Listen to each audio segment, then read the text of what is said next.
STEM and Programming, Biology. Results of learning are students understanding the basic processes and concepts in the subject, knowing how to connect and apply learned material in practice. They should be encouraged after observing the problem to ask questions that are more connected to the problem they are trying to solve instead of general ones. That's essential so that learned material could be applied in programming.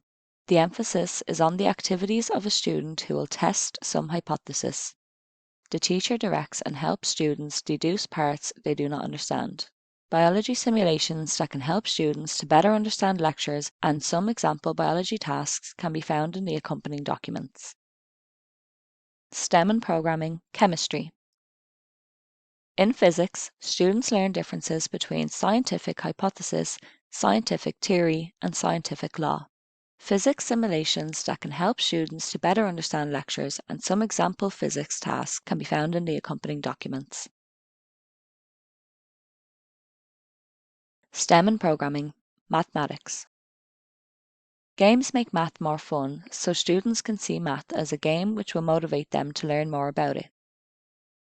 An escape room is a good way of encouraging students to solve problems using imagination and reasoning. It can also be done through digital form. Students have to solve problems to progress to the goal. They can do their own version of an escape room for homework and prepare it for colleagues.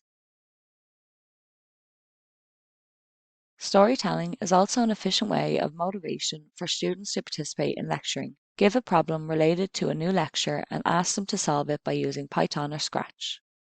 This will boost their interest and motivate them to participate in teaching. After the task, encourage them to discuss about their solution by presenting it and mutually exchanging their views. Furthermore, robotics is a great way of using math. Many educational robots are using Scratch as a programming language. Students need to write a code for controlling the robot so that the robot is moving in the right direction. It is a great way of merging multiple subjects into one.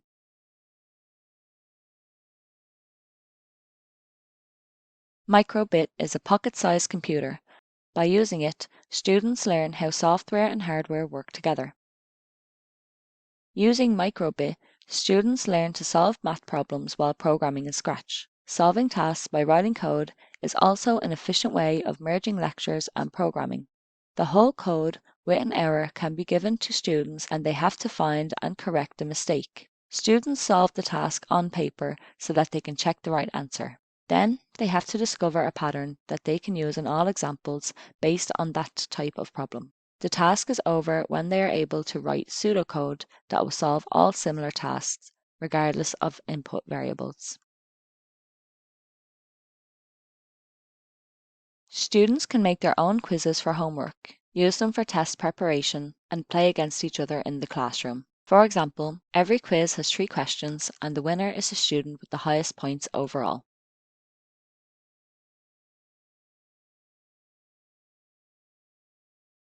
Programming in everyday life.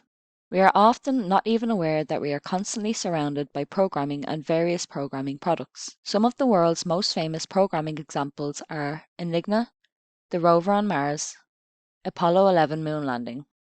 In our everyday life, we can recognize programming in traffic lights that are programmed to recognize and adapt to changes in traffic flow and help pedestrians and cars to move more effectively, or traffic lights that count the number of cars and pedestrians and light up using that information.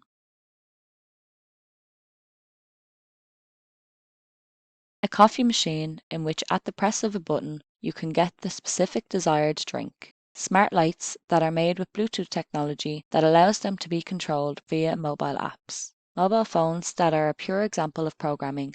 For example, face recognition for cell phone unlocking is just one of the powerful software. Self-driving cars that can drive independently, park themselves, stay within the line, etc.